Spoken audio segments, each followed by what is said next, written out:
Tyler kicked the leg of my chair and gave me a choice. Either I get up and fix his broken coffee machine like the hired help, or I pack my bags and get out of his apartment. My daughter Angela stood there watching. She didn't defend me. She told me I was being difficult. She said I should be grateful for having a place to stay. So I didn't argue. I didn't yell. I just smiled, walked to my room, and grabbed the toolbox it'd been keeping ready for this exact moment. They thought they were kicking out some broke old maintenance guy who had nowhere else to go. They had no idea they were evicting their landlord. My name is Benjamin Pierce. I'm 58 years old. To my daughter and her husband, I'm just the building's handyman who lives in the basement apartment rent-free. They see the grease under my fingernails and assume I'm barely scraping by. They don't know these hands built Pierce Construction from nothing 35 years ago. They don't know I own this entire 12-unit complex we're standing in, plus 5 other rental properties across Phoenix. My net worth sits at $2.8 million, and I pull in $18,000 a month in rental income. They see a burden, I see a test, and they just failed it spectacularly.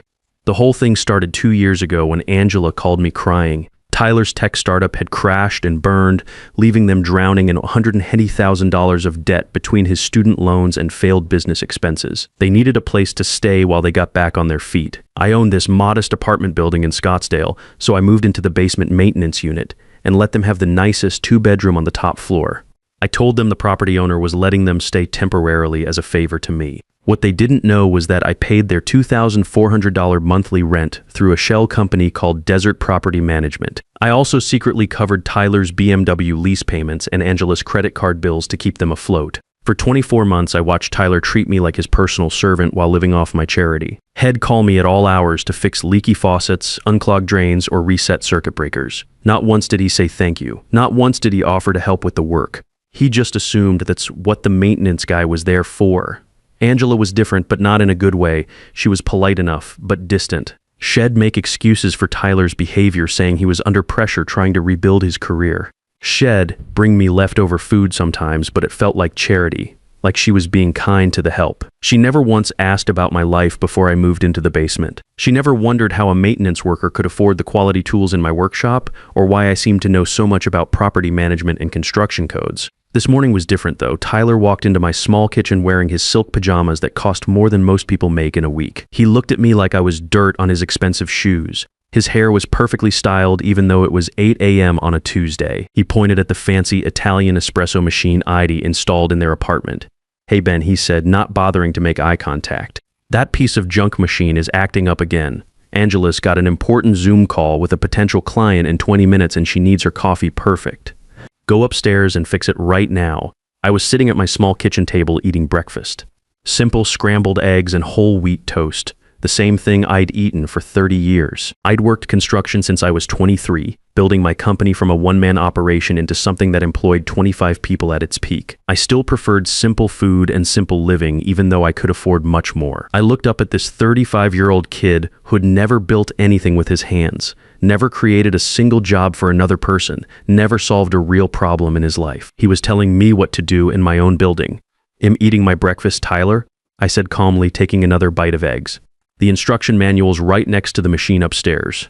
You've got 2 hands and a college degree. Figure it out." The silence that followed was sharp and cold. Tyler wasn't used to being told no by anyone, especially not by someone he considered beneath him. His face started turning red, and I could see the veins in his neck beginning to bulge. He stepped closer to my table, trying to use his height to intimidate me. "Listen, old man," he said, his voice getting louder. "You live here for free. You eat food that we pay for. You use electricity that we pay for. This whole setup is charity, and you damn well know it.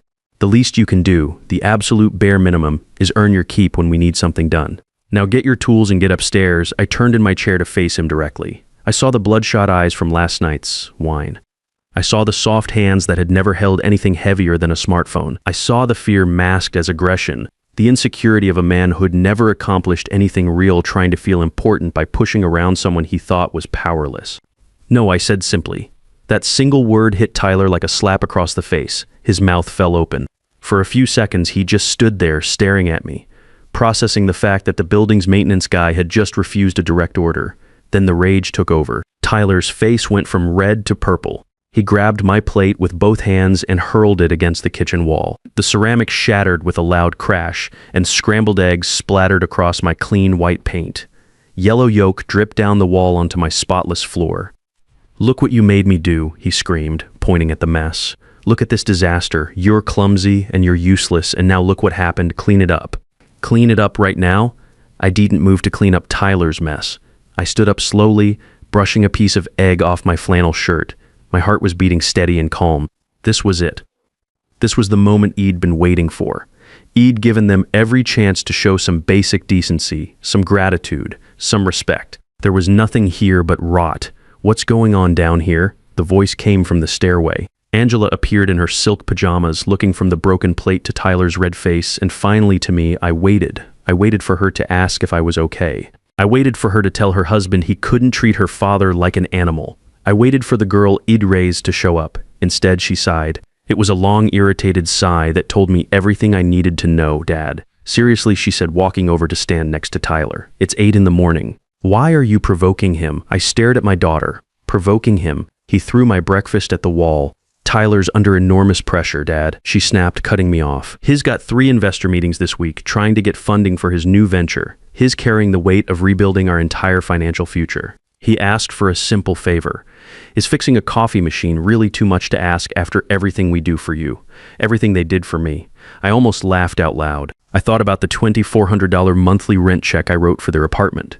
I thought about the $600 BMW payment I covered every month so Angela could drive to her part-time marketing job. I thought about Tyler's $800 monthly credit card bills I'd been paying to keep his credit score from completely tanking. Tyler stepped between us, emboldened by Angela's support. He puffed out his chest, trying to intimidate me with his height advantage. "I'm done with this charity case," Tyler announced, pointing his finger at my face. "I'm giving you an ultimatum, old man. Right here, right now. You either get down and clean up this mess, learn to show some respect for the people putting a roof over your head, or you pack your bags and get out today." Angela crossed her arms and stared at me with those cold, judgmental eyes I'd been seeing more and more lately. Maybe he's right, Dad. Maybe this arrangement isn't working anymore. You're too set in your ways. You're stubborn. If you can't help out when we need it, if you can't support Tyler when he's under stress, then maybe you should find somewhere else to go. The air in that small kitchen felt thin. I looked at the broken ceramic scattered across my floor. I thought about all those Saturday mornings when Angela was little, how we'd make pancakes together while her mother Kate slept in. I thought about the nights I worked double shifts so we could afford to send Angela to private school. I thought about Kate on her deathbed, making me promise to always look after our little girl. I had looked after her. I'd built this whole empire so she'd never have to worry about money or security. I'd been her safety net for 32 years, invisible and strong, and now they were cutting the net. I smiled. It wasn't a happy smile. It was the smile of a man who had just finished a very long test and was ready to grade the papers. "You know what, Angela? You're absolutely right," I said, my voice calm and steady. "This arrangement isn't working at all." I stepped over the broken eggs and walked past Tyler, who was breathing heavily, still waiting for the fight I wasn't going to give him. I walked past my daughter, who suddenly couldn't meet my eyes now that the decision was made. I went to my small bedroom and opened the closet. My toolbox was there, along with a duffel bag I depacked 3 days ago when Tyler made his comment about putting the old man in a home where he belongs. I grabbed both bags and walked back through the apartment. Tyler and Angela were standing in the kitchen, already arguing about who was going to clean up the mess and whether they should call a cleaning service. They didn't even notice me heading for the front door. I opened it and stepped into the Phoenix morning heat. It was already 95 degrees at 8:30 a.m., and the day was going to be a scorcher. I pulled out my phone and dialed the number I'd been keeping on speed dial for exactly this moment, Victor. I said when my lawyer picked up on the first ring, "It's been time to execute the plan, cut them off, stop all the payments, cancel the lease, and send Carl around to pick me up. I'm done playing the broke maintenance guy." I stood on the sidewalk in front of my own building, waiting. Behind me, Tyler was probably pouring himself a victory drink, celebrating the fact that Head finally gotten rid of the deadweight. He thought Head cleared out the problem. He had no idea that the man walking away with a toolbox and a duffel bag was the only thing standing between him and complete financial catastrophe. A black Cadillac Escalade turned the corner and pulled up to the curb. Carl Jensen, my security guy and driver for the past 15 years, got out and opened the rear door. He was wearing his usual dark suit and had the kind of build that made people think twice about causing trouble. "Good morning, Mr. Pierce," he said, taking my bags. "I take it the experiment is over." "It's over," I said, sliding into the leather back seat. "Take me to the office, Carl. We've got some phone calls to make." As the Escalade pulled away from the curb, I watched my apartment building disappear in the side mirror. It was a nice building, well-maintained, in a good neighborhood. I'd bought it 8 years ago as an investment property and had put a lot of work into upgrading the units. Now Angela and Tyler were about to find out what it really cost to live there. Within 1 hour of leaving that apartment, every automatic payment that had been keeping Tyler and Angela's lifestyle afloat stopped cold. Victor worked fast. The shell company lease was terminated for violation of occupancy terms. Tyler's BMW lease payments bounced. Angela's credit cards hit their spending limits. The money spigot he'd been secretly operating for 24 months shut off completely, but cutting them off was just the beginning. Tyler thought he was smart enough to manipulate an old man. I decided to test exactly how smart he really was. From my office downtown, I could monitor everything through the security camera system ID had Carl install throughout the building 6 months ago. It was all legal, common areas, and maintenance access points, the kind of surveillance any property owner would have. I watched Tyler pace around their apartment for 3 days, making frantic phone calls to credit companies and banks, trying to figure out why everything was suddenly going wrong. On day 4, I had Victor plant some documents in my old basement apartment, a fake property deed for a vacant lot in Tempe that I actually owned, made to look like it was worth $400,000. I knew Tyler would go looking for anything valuable once the bills started piling up. He was predictable that way. Sure enough, on Thursday night, my cameras caught Tyler using a crowbar to break into my former apartment. He spent 2 hours going through everything, searching for cash, valuables, anything he could sell. When he found the fake deed tucked inside an old toolbox, I watched him photograph it with his phone. He thought heads struck gold. The next morning, Angela called me. "First time in 5 days, Dad, we need to talk," she said, her voice strained. "There's been some kind of mistake with our accounts. Everything's frozen. Tyler thinks maybe you could help us figure out what happened to the automatic payments." "What automatic payments?" I asked, keeping my voice neutral. "You know, the rent assistance the property owner was giving us. Tyler says maybe you could talk to him, explain our situation." I almost felt sorry for her. She still had no idea who actually owned the building. "Angela, just the maintenance guy. I don't have any influence with the owner. But Dad, we're desperate. Tyler's trying to get investors for his new app, but he needs time. We just need a few more months." "Maybe you should get jobs," I suggested. The line went quiet for a long moment. "Dad, Tyler is an entrepreneur. Hez building something important. He can't waste time on some minimum wage job when he's this close to a breakthrough." I hung up. Some people only learn the hard way. 2 days later, my contacts in the Phoenix real estate community started calling. Tyler was shopping around trying to sell property he didn't own. Head even had fake transfer documents drawn up, complete with a forged signature. He was using the name of some disbarred lawyer named Rex Stevens, who operated out of a strip mall and charged $500 for any document you needed. Perfect. I had him on breaking and entering, theft, and now attempted fraud. The trap was set, but I wanted to spring it publicly. The Phoenix Real Estate Development Awards were happening the following Saturday. I'd been nominated for a Lifetime Achievement Award for my affordable housing projects over the years. The timing couldn't have been better. I called the event coordinator and confirmed my acceptance speech. Then I had Carl do some research on Tyler's background. What he found was interesting. Tyler hadn't just failed at one startup. Had burned through $300,000 of investor money on 3 different ventures over the past 5 years. Each time, had blamed market conditions, unfair competition, or bad partners. Had never taken responsibility for any of his failures. The pattern was clear. Tyler was a professional victim who'd learned to live off other people's charity while maintaining the fiction that he was a misunderstood genius. Angela had just been his latest mark. Friday afternoon, Tyler called me directly. First time in 2 years Head ever dialed my number. "Ben, we need to meet," he said, trying to sound friendly. "I found something in your old apartment that I think you'll want back." Some important paperwork that got left behind. "What kind of paperwork?" I asked. "Property documents. Maybe we could grab coffee and I could return them to you." So he wanted to meet face to face to try his scam. This was getting better by the minute. "How about we meet at the Phoenician tomorrow night?" I suggested. "You'll be there anyway for a work event? The Phoenician, that's pretty fancy for a maintenance guy. Company event, free food." He agreed to meet me at 7 p.m. in the resort lobby. He had no idea he was walking into his own public execution. Saturday morning, I got dressed in my best suit. Dark navy, Italian wool, tailored specifically for my frame 3 years ago. I put on the Rolex Kate had given me for our 20th anniversary. I looked in the mirror and saw the man I really was, not the character E'd been playing for Tyler's benefit. Angela called one more time before the event. Dad, Tyler's really excited about meeting you tonight. He says he found something that could solve all our financial problems. Is that right? He won't tell me what it is, but he's been in a great mood all day. Maybe this whole mess will finally get sorted out. Maybe it will, Angela. Maybe it will. I hung up and finished getting ready. In 3 hours, Tyler Rodriguez would learn the difference between confidence and competence, and Angela would learn what it really meant to stand on your own 2 feet. The Phoenix Real Estate Development Awards ceremony was held in the Grand Ballroom of the Phoenician Resort. About 400 people from the industry filled the room, everyone from small-time property managers to major developers who'd shaped the city skyline. I sat at table 3, close to the stage, wearing my navy suit and feeling completely at home among these people who understood what it meant to build something real. Tyler arrived at 6:45 p.m., 15 minutes early and clearly nervous. He was wearing a rumpled suit that looked like he'd borrowed it from someone else. His hair was slicked back and he kept checking his phone every few seconds. He didn't have a ticket to the event, of course. His credit cards couldn't handle the $150 entry fee, but Eid arranged for him to be added to the guest list under my name.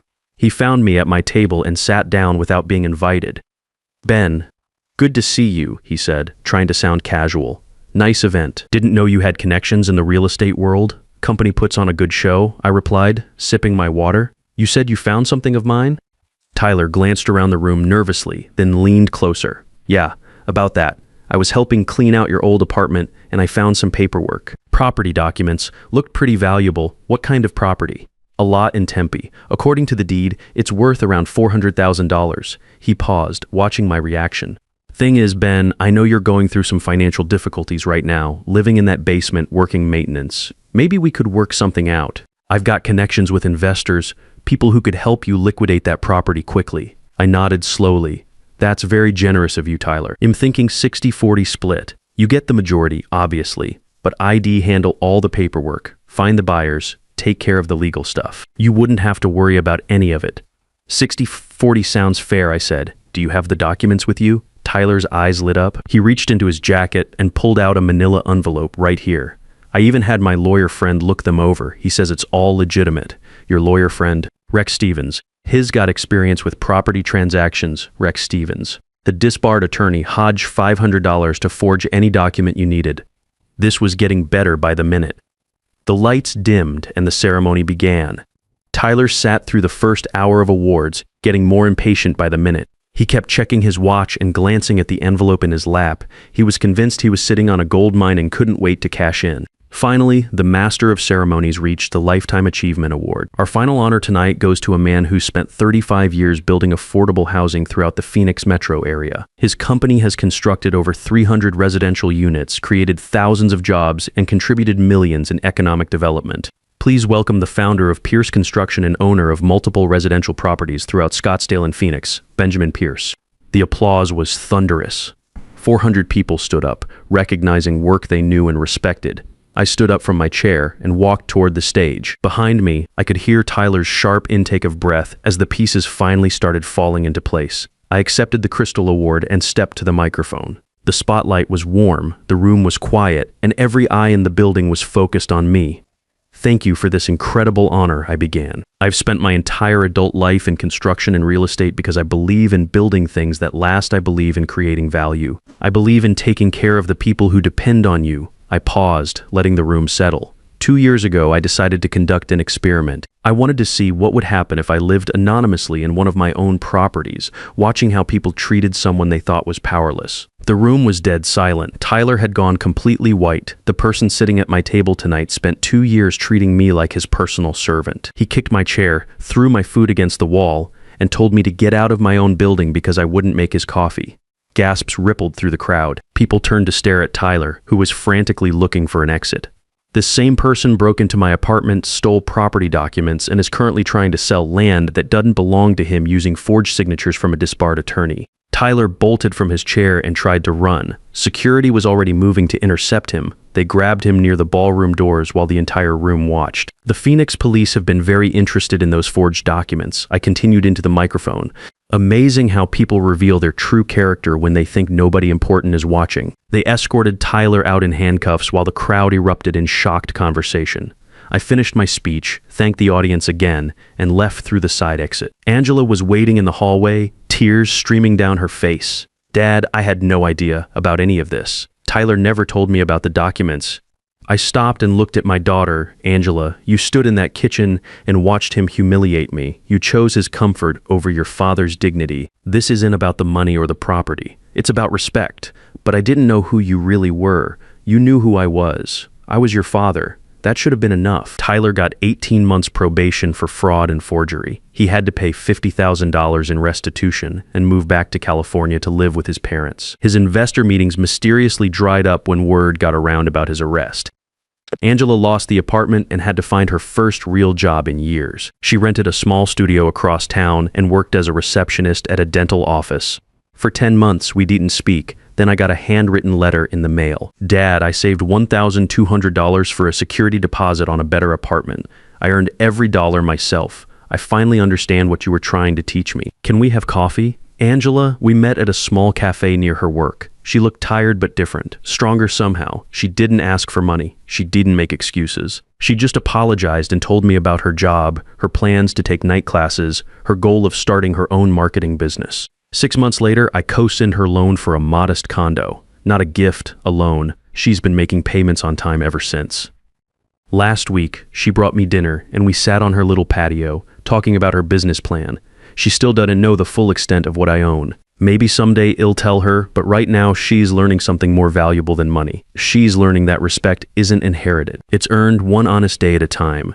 As for Tyler, he calls sometimes trying to get Angela to ask me for help with his legal bills. She hangs up on him every time. Some lessons stick better than others. I learned that real wealth isn't measured in bank accounts or property deeds. It's measured in the respect you earn through honest work and the character you build when nobody thinks you're watching. Sometimes the greatest gift you can give someone you love is letting them fall hard enough to discover their own strength, because dignity can't be inherited. It has to be earned one difficult decision at a time.